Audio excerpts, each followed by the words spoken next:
हाय, welcome back. तो start करते हैं हार्डलिक्स का पार्ट 3। क्वेश्चन 41 में पूछा है कि कोई फ्लोटिंग बॉडी है वो स्टेबल इक्विलिब्रियम में हो, इसके लिए क्या रिक्वायरमेंट है, क्या कंडीशन फुलफिल होनी चाहिए। तो सबसे पहले तो आपको आइडिया होना चाहिए कि स्टेबल, अनस्टेबल और न्यूट्रल इक्विलिब्रियम क्या होता है। जैसे कि ये कोई ऐसा प्लेटफॉर्म है, आपने इसके टॉप पे यहाँ पे एक बॉल रखी हुई है, आप बॉल को थोड़ा सा डिस्प्लेस करोगे लेकिन बॉल वहां पे नहीं रुकेगी, बॉल नीचे आके अपनी दूसरी पोजीशन ले लेगी। तो इस टाइप का इक्विलिब्रियम होता है, वो अनस्टेबल है, जहां पे बॉडी को डिस्प्लेस करने के बाद उसमें और ज्यादा डिस्प्लेसमेंट आता है और वो नई पोजीशन बना लेती है। ये है स्टेबल इक्विलिब्रियम का पार्ट। स्टेबल इक्विलिब्रियम में है कि यहाँ पे कोई रखा हुआ है कोई बॉल, आप क्या ने क्या किया, आपने इसकी नई पोजीशन बना के इसको यहाँ पे रखा, क्या होगा, बॉल को फ्री छोड़ते ही वापस यहाँ आ जाएगी। तो ये स्टेबल इक्विलिब्रियम में है। और थर्ड है न्यूट्रल, इसको कोई फर्क ही नहीं पड़ता, पहले आपने यहाँ पे रखा हुआ था, फिर आपने नई पोजीशन यहाँ पे बनाई, तो नई पोजीशन बनाने के बाद ना तो ये पुरानी पोजीशन पे जा रहा है और ना ही ये आगे फर्दर डिस्प्लेस हो रहा है। तो इस टाइप के इक्विलिब्रियम को हम बोलते हैं न्यूट्रल इक्विलिब्रियम। अब इसमें क्यों जो फ्लोटिंग बॉडी में जो इक्विलिब्रियम की कंडीशंस बनती हैं उनमें मेटा सेंटर और सेंटर ऑफ ग्रेविटी, ये दोनों पॉइंट्स हैं जो कि बहुत इंपॉर्टेंट रोल प्ले करते हैं। ये ऐसा इसलिए होता है कि एम वो पॉइंट है जिसके अबाउट बॉडी रोटेट करती है, और जी सेंटर ऑफ ग्रेविटी है जहां पे ग्रेविटेशनल फोर्स लगता है डाउनवर्ड। और ग्रेविटेशनल फोर्स का कारण जो मोमेंट बनता है वो डिटरमाइन करता है कि स्टेबल है कि अनस्टेबल है। तो हम उस मैकेनिक्स में नहीं जाते हैं, मैं एक सिंपल सा ट्रिक आपको याद रखने के लिए बता रही हूँ। स्टेबल इक्विलिब्रियम का एक क्लासिक एग्जांपल है पेंडुलम। आपने इसको यहां से डिस्प्लेस किया, नई जगह यहां पे ले गए, क्या होगा, थोड़े टाइम में ऑसिलेट करेगा और वापस से अपनी पुरानी पोजीशन पे आ जाएगा। आपने इसको यहां ले जाकर छोड़ा और ये वापस से इधर जाने लगेगा, तो ये हो गया स्टेबल इक्विलिब्रियम।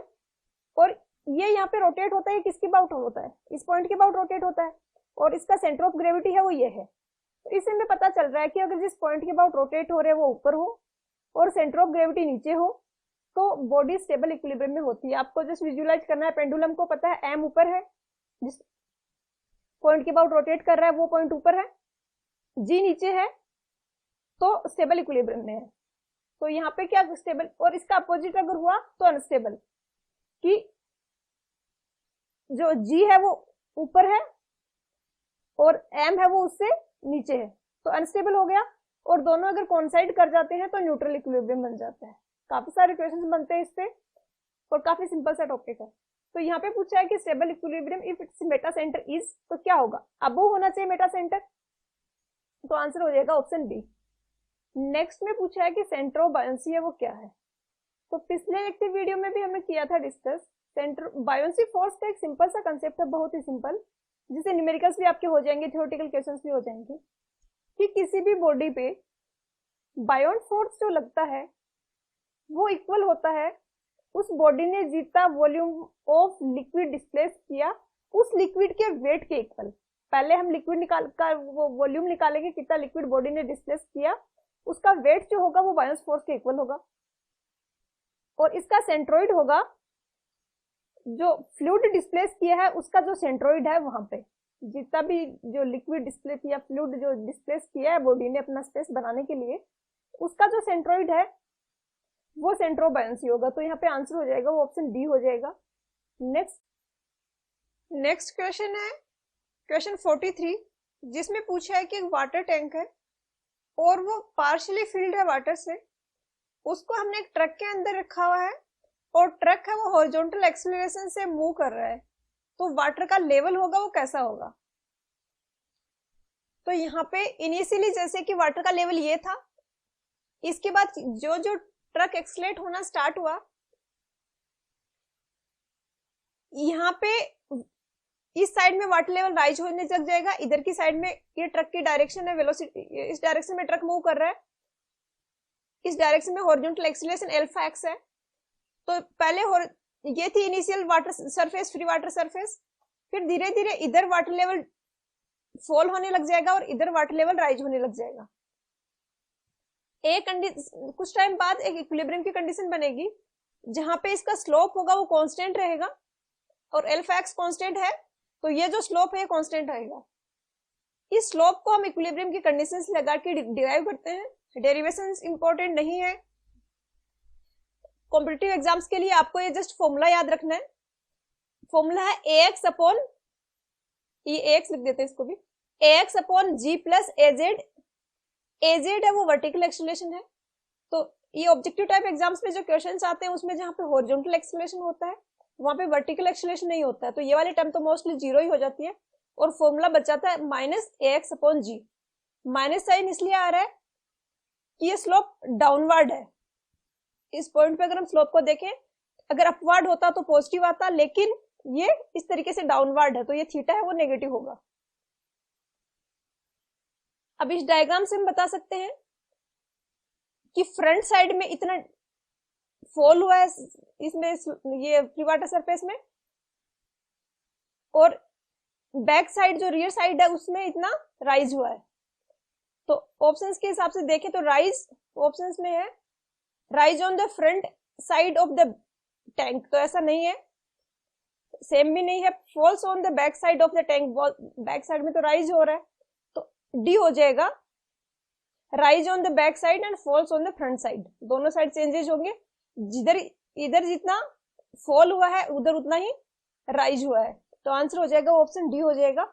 ये फॉर्मूला याद रखना है, इस पे बेस्ट क्वेश्चंस आ जाते हैं न्यूमेरिकल्स काफी बार। ax अपॉन g सिंपल सा फॉर्मूला है। नेक्स्ट क्वेश्चन 44 में पूछा है कि रेल में जो वैगन्स होते हैं, जो मालगाड़ी के डिब्बे होते हैं, वो जो लिक्विड कैरी करने वाले डिब्बे हैं और माउंटेनियस रीजन है, तो उनका बॉटम होगा वो कैसा होगा। माउंटेनियस रीजन है और स्लोप है वो काफी स्टीप है, जैसे कि ये रेलवे ट्रैक है और इसका स्लोप है वो उतना ज्यादा स्टीप है, इस तरीके से स्टीप स्लोप है। अब अगर हम ऐसा ही नॉर्मल वैगन दे दें जिसका कि बॉटम इस तरीके से हो, तो अभी जो फ्री वाटर सरफेस या जो भी लिक्विड हम उसमें कैरी कर रहे हैं उसकी फ्री जो टॉप सरफेस होगी वो हमेशा हॉरिजॉन्टल रहती है। कंटेनर है वो किसी भी पोजीशन में रखा हुआ हो, इंक्लाइंड हो, हॉरिजॉन्टल हो, लेकिन टॉप सरफेस होगा वो हमेशा हॉरिजॉन्टल ही होगा। तो इसमें जो टॉप सरफेस होगा फ्री सरफेस, तो फ्री जो ये जो लिक्विड फ्री किया हुआ है, तो इसकी जो टॉप सरफेस है जिसमें प्रेशर होता है वो एटमॉस्फेरिक प्रेशर होता है, ये हमेशा हॉरिजॉन्टल होती है, तो ये इस तरीके से होगी कुछ।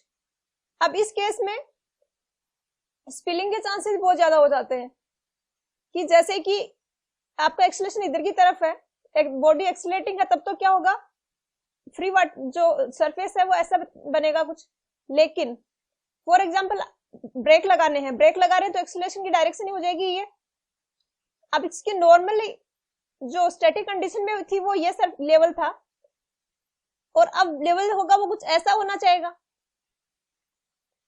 क्योंकि एक्सेलरेशन अब अपोजिट डायरेक्शन में हो गया, हम ब्रेक लगा रहे हैं, तो नेगेटिव एक्सेलरेशन है तो ये डायरेक्शन होगी। और इस केस में अगर ये इस तरीके से जैसे यहाँ पे स्लोप आया था उसी तरीके से इधर की साइड में राइज होना चाहिएगा, और इधर की साइड में राइज होना चाहिएगा, तो जो लिक्विड है वो बाहर स्पिल हो जाएगा। और स्टैटिक कंडीशन में भी हमने देखा कि पूरा स्पेस तो ऑक्यूपाई नहीं कर रहे, इतना सारा स्पेस तो खाली पड़ा है, ये वाला स्पेस। तो इस प्रॉब्लम को सॉर्ट आउट करने के लिए जो वैगन्स डिजाइन किए जाते हैं लिक्विड कैरी करने के लिए माउंटेनियस स्टीप रीजन में, उनका बॉटम हॉरिजॉन्टल रखा जाता है। उनके टायर्स कुछ इस तरीके से बनाए जाते हैं कि उस स्लोप पे भी वो हॉरिजॉन्टल रहे। इसका एक डायग्राम देखते हैं कि कैसे मैनेज करते हैं हम कि हॉरिजॉन्टल रहे। तो वैगन्स के टायर्स कुछ इस तरीके से बनाए हैं कि आगे वाला जो है इसकी हाइट ज्यादा है और पीछे वाले की हाइट कम है। तो अब ये बॉटम हमने हॉरिजॉन्टल रख दिया है, तो वाटर लेवल जो होगा इसमें लिक्विड होगा उसका लेवल ये होगा हॉरिजॉन्टल। तो जो हम पहले प्रॉब्लम देख रहे थे स्पिलिंग की वो नहीं होगी, तो इसका हम आंसर देखेंगे तो आंसर हो जाएगा option B, parallel to the horizontal surface. Next है question 85। Next 2-3 question same topic पे हैं कि कोई सिलेंडर है उसमें लिक्विड फिल किया हुआ है, हम उसको वर्टिकल एक्सिस के अबाउट रोटेट कर रहे हैं। 45 क्वेश्चन है, इसमें पूछा है एंगुलर वेलोसिटी। आगे के क्वेश्चंस में कुछ डिफरेंट चीजें पूछी है, तो हम एक बार इनका थोड़ा सा थ्योरी पढ़ लेते हैं कि वर्टिकल एक्सिस के अबाउट अगर हम रोटेट कर रहे हैं किसी सिलेंडर को तो क्या कंडीशन होती है। तो हम यहाँ पे एक रोटेटिंग सिलेंडर का स्पेशल केस कंसीडर कर रहे हैं, इससे सारी जो कंसेप्ट है वो क्लियर हो जाएंगे। जैसे कि ये सिलेंडर है, इनिशियल इसका लेवल ये था, ये हाफ फिल था हाफ एम्प्टी था, और हमने ये रेडियस है इसकी ए है, हमने इसको रोटेट किया। रोटेट करेंगे तो एक सिचुएशन ऐसी आएगी कि ये वाला पॉइंट है, ये जो इसके बॉटम वाला पॉइंट है वहां पे बिल्कुल पानी नहीं बचा है, और यहाँ पे वाटर है वो यहाँ तक राइज हो गया है। तो इससे हम दो कंक्लूजन निकाल सकते हैं। एक तो ये कि ये वाला जो पैराबोलॉइड बन रहा है सिलेंडर के अंदर, इसका वॉल्यूम होगा वो सिलेंडर के वॉल्यूम का हाफ होगा। कौन से सिलेंडर का वॉल्यूम हाफ होगा? जो ये यहाँ पे दिखाया है, जो मैंने लाइन बना के यहाँ पे एरिया मार्क किया है वॉल्यूम, ये कितना होगा? अगर for example cross sectional area A है तो ये होगा ए इंटू एच, और यहाँ पे जो एक्चुअल में जहां पे लिक्विड है, जो पैराबोलॉइड बन रहा है, पैराबोलॉइड कौन सा है? ये पैराबोलॉइड है। तो ये पैराबोलॉइड जो बन रहा है इसका वॉल्यूम कितना होगा? इस वाले वॉल्यूम के इक्वल, क्योंकि इतना ही पानी था पहले टैंक में, और हमने रोटेट करके हमने ऐसी कंडीशन बना दी कि यहाँ पे टॉप पे टच हो गया और यहाँ पे बॉटम पे बिल्कुल जीरो पहुंच गया water level, depth of water यहाँ बॉटम पे जीरो पहुंच गया। तो पैराबोलाइड का जो वॉल्यूम होगा वो होगा इस वाले वॉल्यूम के हाफ सिलेंडर के वॉल्यूम के इक्वल, जो होगा a into H by two. तो इससे हमें पता चल रहा है जो पैराबोलाइड बनता है अगर हम सिलेंडर को रोटेट करें तो उसका वॉल्यूम होगा वो सिलेंडर के वॉल्यूम का हाफ होगा। अगर कोई h हाइट का पैराबोलाइड आपको गिवन है तो आप उसका वॉल्यूम निकाल सकते हो। सिंपल सिलेंडर का वॉल्यूम निकालो और उसको हाफ कर दो, फर्स्ट थिंग।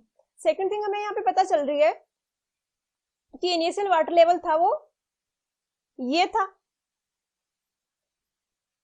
और अब टॉप कहाँ पे पहुंच चुका है? टॉप इसका यहाँ पे पहुंच चुका है। ये डायग्राम में थोड़ा सा ऐसे जाना चाहिए था कि यहाँ टॉप पे बिल्कुल पहुंच रहा है और बॉटम पे इसके जीरो हो रहा है। तो अब राइज कितना हुआ? ये वाली डायमेंशन, तो ये होगा h बाई टू। फॉल कितना हुआ? ये वाला, जो कि होगा h बाई टू। तो सेकेंड कंक्लूजन हम ये निकाल सकते हैं कि इनिशियल जो वाटर लेवल था उससे वाटर लेवल जितना राइज हुआ वाटर लेवल उतना ही फॉल हुआ। ये जनरल कंडीशन से हर जगह अप्लीकेबल होगी, हमने स्पेशल केस कंसीडर किया बट ये कंडीशन हर जगह अप्लीकेबल है। दो कंडीशन, जितना वाटर लेवल राइज हुआ उतना ही फॉल होगा, और जो पैराबोलाइड है उसका वॉल्यूम होगा वो हाफ होगा सिलेंडर के वॉल्यूम का। दूसरा, ये हाइट जो h होगी, जैसे कि यहाँ पे ये हाइट h है, h है या फिर बेसिकली ऐसे होता है z minus Z note. Z note क्या है? इस वाले पॉइंट पे कितना वाटर की डेप्थ है, जो कि इस स्पेशल केस में जीरो हो गई है बट हमेशा जीरो नहीं होगी। जेड है वो ये वाली ऑर्डिनेट हो जाएगी, जिस पॉइंट का हम राइज निकाल रहे हैं, जिस पॉइंट पे will be equal to V square upon two G. आप सिंपल से इस फॉर्मूले को ऐसे याद रख सकते हो, h is equal to V square upon two G, और वी स्क्वायर हमें पता है कि v is equal to omega R होता है। तो फॉर्मूला हम जो कैलकुलेशन वगैरह में यूज करते हैं वो ये वाला करेंगे, लेकिन याद रखने के लिए ये रख सकते हो, v की जगह ओमेगा रखोगे तो ये आ जाएगा। तो h is equal to omega square R square upon two G. अब क्वेश्चन जो 45 क्वेश्चन है इसको सोल्व करते हैं। क्वेश्चन 45 में पूछा है कि 40 सेंटीमीटर सिलेंडर की हाइट है, वर्टिकल एक्सिस के अबाउट रोटेट करें, वाटर टचेस द बॉटम, मतलब जेड नोट आपका हो गया वो जीरो हो गया, और जेड है वो 40 सेंटीमीटर है। जो रेडियस है सिलेंडर की वो √5 है, और हमें एंगुलर वेलोसिटी निकालनी है। तो कुछ नहीं, हम ये फॉर्मूला लगा देंगे just, h is equal to V square upon two G, और v हमें पता है होता है omega square R square, omega R होता है v, तो हो जाएगा omega square R square upon two G. तो इसको जब हम सोल्व करेंगे, एक तो पहली बात कि हमें लेंथ वाली जो डायमेंशन है, जो हाइट और रेडियस गिवन है वो सेंटीमीटर में गिवन है, तो हमें इनको कन्वर्ट करना पड़ेगा ऐसा यूनिट में, तो हमें इनको मीटर में कन्वर्ट करना पड़ेगा, क्योंकि हम जी की वैल्यू ले रहे हैं वो ऐसा यूनिट में लेंगे, और हम ओमेगा चाहते हैं वो भी ऐसा यूनिट में चाहते हैं। तो सबसे पहले तो इनको कन्वर्ट करेंगे और फिर ये फॉर्मूला अप्लाई कर देंगे। तो हमने यहाँ पे वैल्यूज रख दी एच की और आर वगैरह की, तो एक्सप्रेशन आया वो ये आया। इसको हम सोल्व करेंगे तो ये आ जाएगा 10⁴ इंटू 4 इंटू 2 अपॉन 5 का रूट। तो इसको जब हम सॉल्व करेंगे तो आंसर आएगा 126 रेडियन पर सेकेंड। ऑप्शंस में यहाँ पे कोई भी करेक्ट आंसर नहीं है। आपको समझ आ गया होगा किस तरीके से हम सोल्व कर सकते हैं। ये आंसर सही है। आई थिंक वैल्यूज जो गिवन है उनमें कुछ मिस्टेक हुई है कहीं पे। नेक्स्ट है 46 क्वेश्चन नंबर 4। ये अभी हमने पिछले क्वेश्चन से पहले जो थ्योरी पढ़ी उसमें देखा, तो इसका हमें पता है कि हो जाएगा जितना राइज होगा उतना ही फॉल होगा। तो आंसर इसका हो जाएगा same as the depression of the liquid at the axis of the rotation. जितना वॉल पे राइज हो रहा है, जैसे पहले हमने एग्जांपल देखा उसमें राइज भी h/2 था और फॉल भी h/2 था, तो दोनों सेम होते हैं वो हमेशा। तो इसका आंसर हो जाएगा ऑप्शन सी। 47 में पूछा है कोई लिक्विड अगर रोटेट कर रहा है कांस्टेंट एंगुलर वेलोसिटी से वर्टिकल एक्सिस के अबाउट, तो प्रेशर होगा वो कैसा होगा? तो प्रेशर जो होगा वो प्रोपोर्शनल होगा। तो जैसे कि ये एक पॉइंट है यहाँ पे ए, इस पे प्रेशर कितना होगा, इसके ऊपर हाइट कितना है, वाटर का डेप्थ कितना h है, तो प्रेशर होगा WH। और h कितना होगा, h होगा omega square r square upon 2g। तो इससे हमें पता चला कि P है वो r स्क्वायर के प्रोपोर्शनल है। इसमें ये जो होती है ना, ये तो होता है एटमॉस्फेयर प्रेशर, ये जो फ्री वाटर सरफेस है इसके अलोंग प्रेशर होता है वो एटमॉस्फेयर प्रेशर होता है। बाकी जो अंदर के पॉइंट्स उनमें डिफरेंट होगा। तो जैसे इस पे निकालना है तो हम इसके लिए r की वैल्यू लिख देंगे। अगर सपोज दूसरा पॉइंट हमारे पास B है, इसके लिए हमें प्रेशर निकालना है, तो इसकी जो RB है उसकी वैल्यू यहाँ पे रख देंगे। तो यहाँ पे आंसर हो जाएगा varies as the square of radial distance. तो आंसर हो जाएगा ऑप्शन सी हो जाएगा क्वेश्चन 47 का। नेक्स्ट क्वेश्चन 48 में पूछा है कि कोई क्लोज सिलेंडर है और वो कंप्लीटली फिल्ड है किसी लिक्विड से, हम उसको वर्टिकल एक्सिस के अबाउट रोटेट कर रहे हैं। तो टॉप जो उसका है उस पे वो कितना टोटल प्रेशर लगाएगा? तो बेसिकली यहाँ पे टोटल प्रेशर फोर्स की बात हो रही है। तो इसके लिए हम थोड़ा सा थ्योरी समझते हैं इसके पीछे की कैसे यह फॉर्मूला डिराइव होता है। अच्छा क्वेश्चन है, कंसेप्चुअल क्वेश्चन है। तो ये एक सिलेंडर है जो कि कंप्लीटली फिल्ड है, इस तरीके से आप देख पा रहे हैं। इसको अगर हम रोटेट करेंगे तो पहले एक बार हम एक केस लेते हैं कि फॉर एग्जांपल ये कंप्लीटली फिल्ड नहीं होता, इसकी वॉल्स कुछ इस तरीके से थोड़ी और ज्यादा हाइट की होती। तो उस केस में हम रोटेट करते हैं इसको, तो इसकी टॉप वाटर सरफेस है वो कुछ ऐसा शेप लेना चाहती, बट अभी ऐसा नहीं हो पा रहा है। टॉप वाटर सरफेस है वो ऐसा शेप नहीं ले पा रही है क्योंकि वो क्लोज्ड है टैंक, तो ऊपर जाने को स्पेस भी नहीं है और स्पिल भी नहीं हो पा रहा है। तो ये जो वाटर है ये प्रेशर एक्सर्ट करेगा टॉप पे, क्योंकि टॉप रेजिस्ट कर रहा है इसको अपवर्ड नहीं मूव करने दे रहा। और अगर ऐसा हो, ये वॉल्स ज्यादा हाइट की होती तो ये h होता वो omega square r square upon 2j होता। तो इस तरीके से अब ये वाला पॉइंट था, ये तो यही रहेगा अपनी प्लेस पे, ये तो कनेक्टेड है, तो यहाँ पे कोई प्रेशर नहीं होगा, यहाँ पे प्रेशर 0 होता है। जैसे जैसे इधर की तरफ जाएंगे प्रेशर इंक्रीज होता जाएगा और प्रेशर होगा वो प्रोपोर्शनल होगा r स्क्वायर के।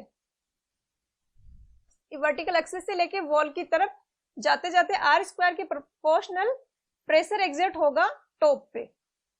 अब प्रेशर का मैग्नीट्यूड निकालने के लिए हमें जो फोर्स होता है वो निकालने के लिए हमें प्रेशर को एरिया से मल्टीप्लाई करना होता है। बट यहाँ पे प्रॉब्लम क्या है कि जो टॉप है उस पे प्रेशर है वो कांस्टेंट नहीं है।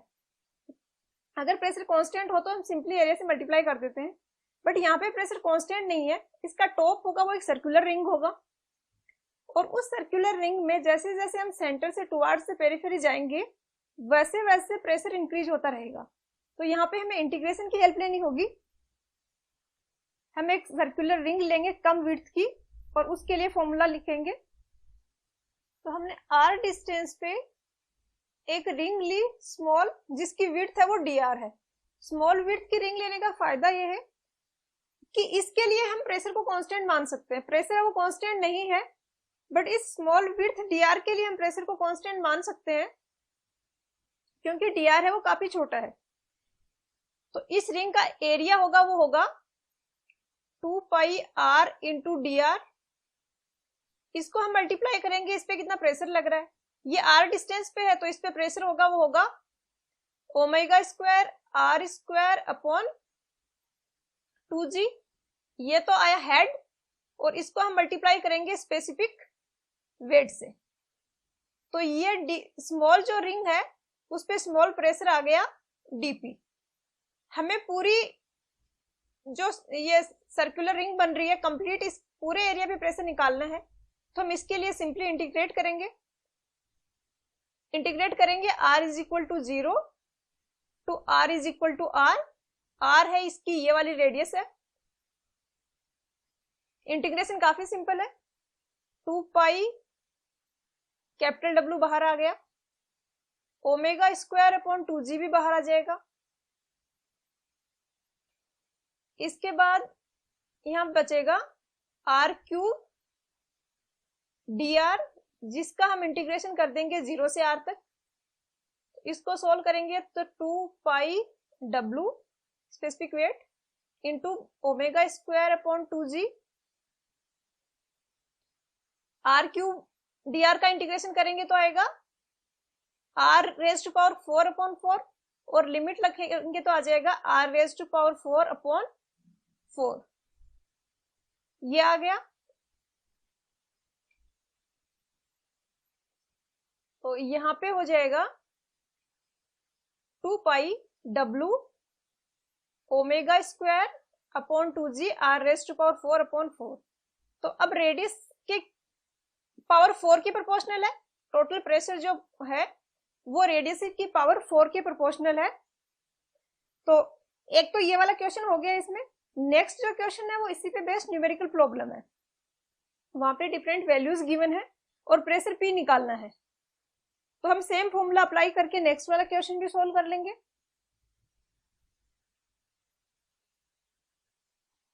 एट 49 को सोल्व करने के लिए वैल्यूज हमें सारी गिवन है, हमने जस्ट जो पिछले क्वेश्चन में फॉर्मूला डिराइव किया था उसमें रख दिए। एक यहाँ पे इंपॉर्टेंट चीज है जहां पे आपको प्रॉब्लम आ सकती है कि यहाँ पे ओमेगा नहीं दिया है, इसने आरपीएम में स्पीड दी है इसकी।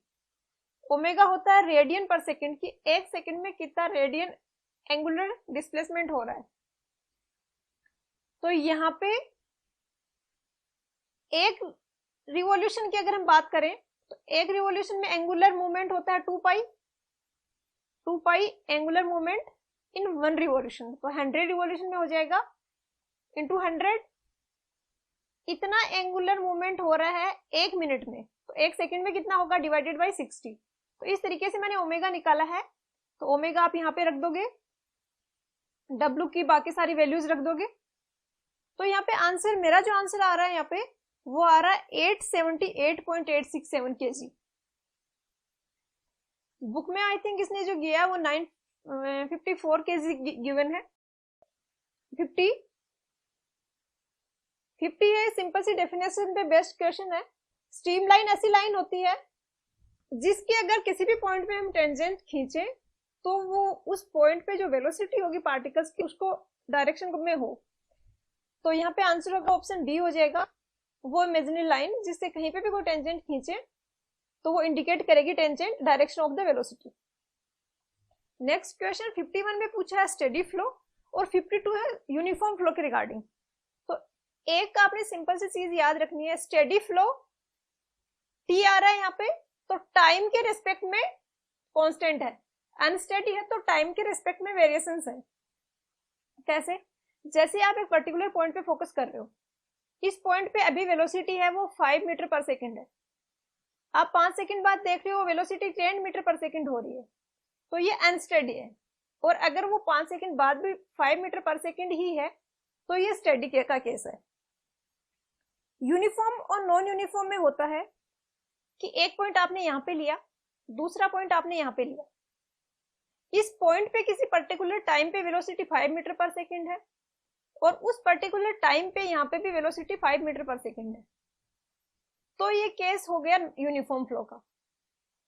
अगर किसी पर्टिकुलर टाइम पे यहाँ पे वेलोसिटी 5 थी, उस टाइम यहाँ पे वेलोसिटी थी वो अगर 10 होती तो ये केस बन जाता नॉन यूनिफॉर्म फ्लो का। याद ऐसे रखना है, स्टडी में टी आ रहा है तो टाइम के रिस्पेक्ट में हम चेक करेंगे और यूनिफॉर्म में डिस्टेंस के रिस्पेक्ट में चेक करेंगे कि डिस्टेंस के साथ वेलोसिटी या बाकी पैरामीटर्स हैं वो कैसे चेंज हो रहे हैं।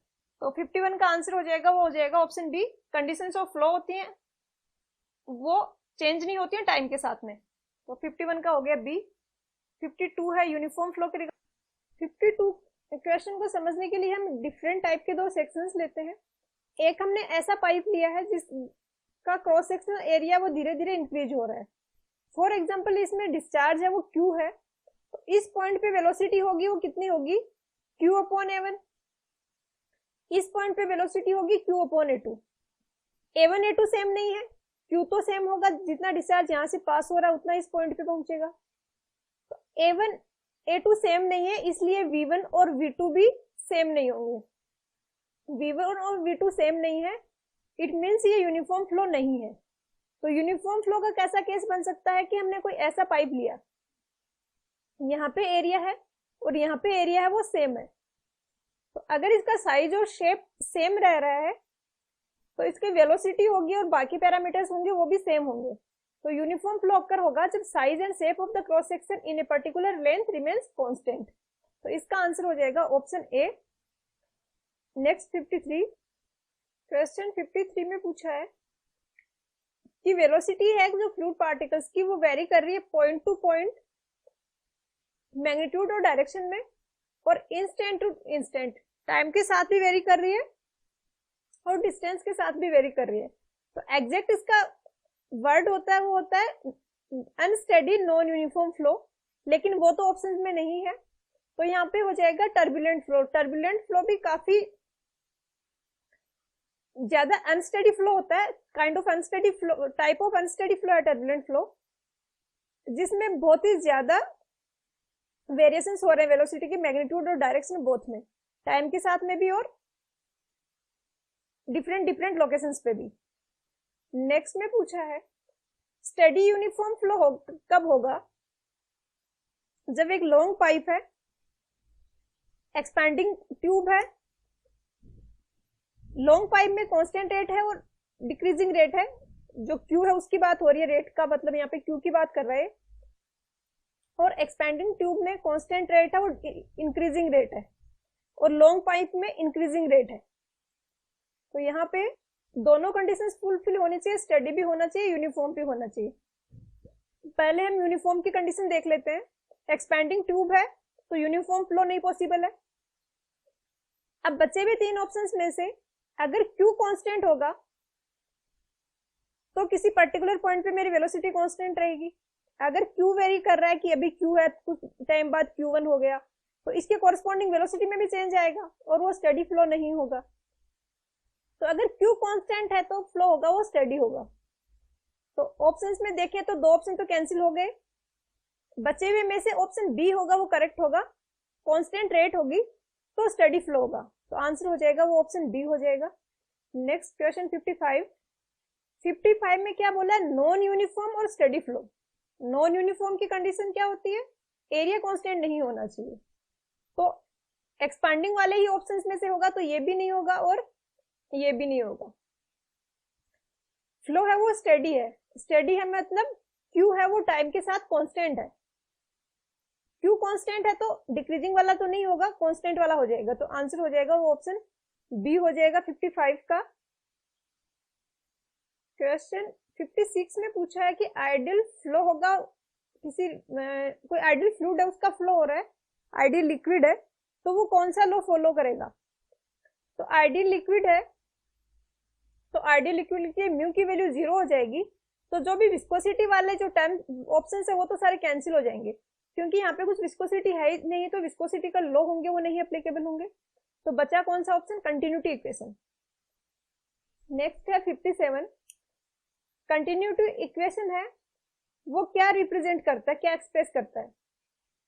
ऑप्शंस है यहाँ पे, एक तो वर्क एंड एनर्जी, तो वर्क और एनर्जी वगैरह होता है बर्नौलीज इक्वेशन में। कंटिन्यूटी इक्वेशन में हम जस्ट इनफ्लो और आउटफ्लो इक्वल करते हैं, या इनफ्लो और आउटफ्लो में जो चेंज होगा वो सिस्टम में जो स्टोरेज है उसके इक्वल, स्टोरेज में जो चेंज हो रहा है उसके इक्वल होगा। तो यहाँ पे नेक्स्ट में बोला है मोमेंटम, मोमेंटम हम नहीं कैलकुलेट कर रहे हैं।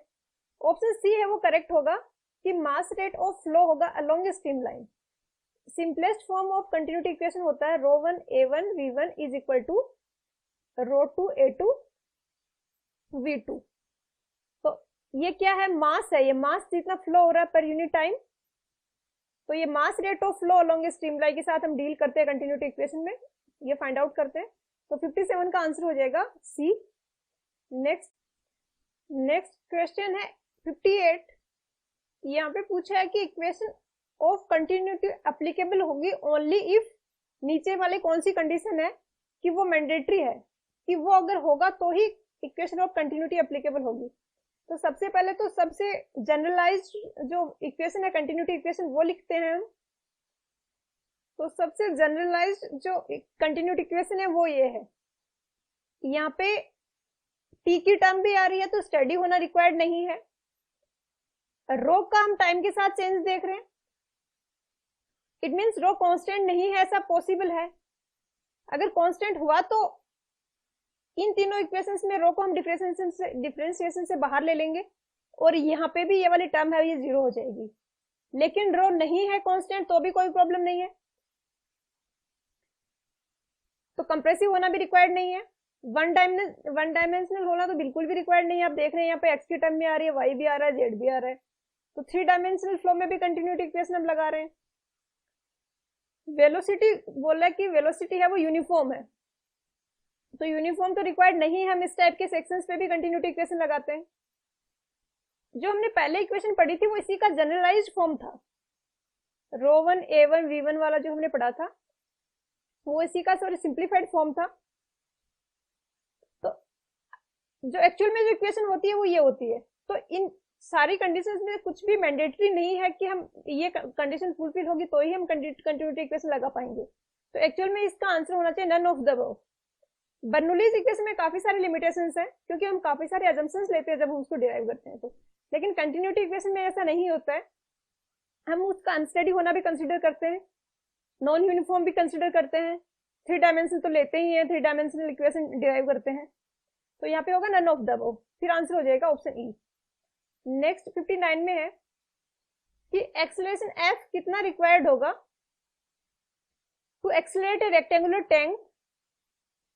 रेक्टेंगुलर टैंक है उसको एक्सेलरेट करना है हॉरिजॉन्टली ताकि उसका स्लोप हो 45 डिग्री आ जाए। तो पिछले क्वेश्चंस में हमने फॉर्मूला देखा था tan थीटा is equal to ax upon g. ax यहां से हमसे निकालने को बोला है, जी तो पता ही है, और स्लोप अगर 45 डिग्री होगा तो tan थीटा की वैल्यू 1 हो जाएगी। तो ax किसके इक्वल हो जाएगा, जी के इक्वल। तो आंसर हो जाएगा वो ऑप्शन बी हो जाएगा। एक सजेशन है कि आप फ्लूइड मैकेनिक्स की वीडियोस देख रहे हैं तो कंटिन्यूटी में देखें। कुछ क्वेश्चंस हो सकता है आपसे सॉल्व हो गए लेकिन आपको थोड़े डिफिकल्ट अगर लग रहे हैं तो उनका भी सॉल्यूशन एक बार आप देख लें। हो सकता है मैंने कुछ ट्रिक्स ऐसी बताई हो जिससे कि थोड़ा अच्छे से समझ आ जाए और याद रखना भी इजी हो जाए। नेक्स्ट लास्ट क्वेश्चन है 60। क्वेश्चन 60 में बोला है कोई फ्लो नेट डायग्राम है, उसमें 2 कंजुगेटिव स्ट्रीमलाइंस है, उनके बीच सेक्शंस है, उनके एक का है उसका डिस्टेंस है वो 1 सेंटीमीटर है दोनों स्ट्रीमलाइंस के बीच, और सेकंड वाले में 0.5 सेंटीमीटर है। बेसिकली कुछ ऐसा है जैसे कि एक स्ट्रीमलाइन ऐसे जा रही है, दूसरी स्ट्रीमलाइन है वो ऐसे जा रही है। तो स्ट्रीमलाइंस के अक्रॉस कभी भी फ्लो नहीं हो सकता, इस तरीके से कभी फ्लो नहीं होगा क्योंकि हर एक पॉइंट पे इसकी वेलोसिटी होगी वो टेंजेंशियल डायरेक्शन में होगी। तो इसका इधर तो कोई कंपोनेंट नहीं आ सकता 90 डिग्री पे। तो स्ट्रीमलाइंस हैं उनको हम उनके बीच में जो फ्लो हो रहा है उसको हम पाइप फ्लो के जैसे भी कंसीडर कर सकते हैं क्योंकि पाइप में भी सेम चीज होती है। यहाँ पे जितना फ्लो आया उतना ही यहाँ पे पहुंचेगा क्योंकि अक्रॉस तो फ्लो हो नहीं रहा, पाइप में से पानी बाहर तो निकल नहीं सकता, अंदर भी नहीं आ सकता। तो सेम कंडीशन बन गई स्ट्रीमलाइन की कि इसमें भी अक्रॉस द फ्लो पॉसिबल नहीं है। तो यहाँ पे भी वो सेम कंटिन्यूटी इक्वेशन जो उधर हम लगा रहे थे Q is equal to AV होता था, तो A1 V1 is equal to A2 V2, ये इक्वेशन यहाँ पे भी एप्लीकेबल होगी। विड्थ यहाँ पे गिवन नहीं है तो इस टाइप के क्वेश्चंस में विड्थ को 1 मान लेते हैं। तो अगर विड्थ 1 है तो A1 हो जाएगा 1 into 1, A1 पे वेलोसिटी भी 1 है this will be equal to A2। A2 कितना है 0.5 इंटू 1 मल्टीप्लाई बाई V2 जो कि हमें निकालना है, तो 1/0.5, तो इसका आंसर हो जाएगा वो ऑप्शन सी हो जाएगा 2 मीटर पर सेकेंड। तो इस तरीके से ही कर सकते हैं। तो आज का लेक्चर वीडियो यहीं पे खत्म करते हैं। जो भी आपका फीडबैक है वो कमेंट करके जरूर बताएं कि कितना डेप्थ में मतलब क्वेश्चंस को एक्सप्लेन अभी कर रहे हो उतना सफिशिएंट है, या इसे कम शॉर्ट में एक्सप्लेन करूं, या फिर ज्यादा डेप्थ में आप लोग समझना चाहते हो। तो मिलते हैं नेक्स्ट वीडियो में।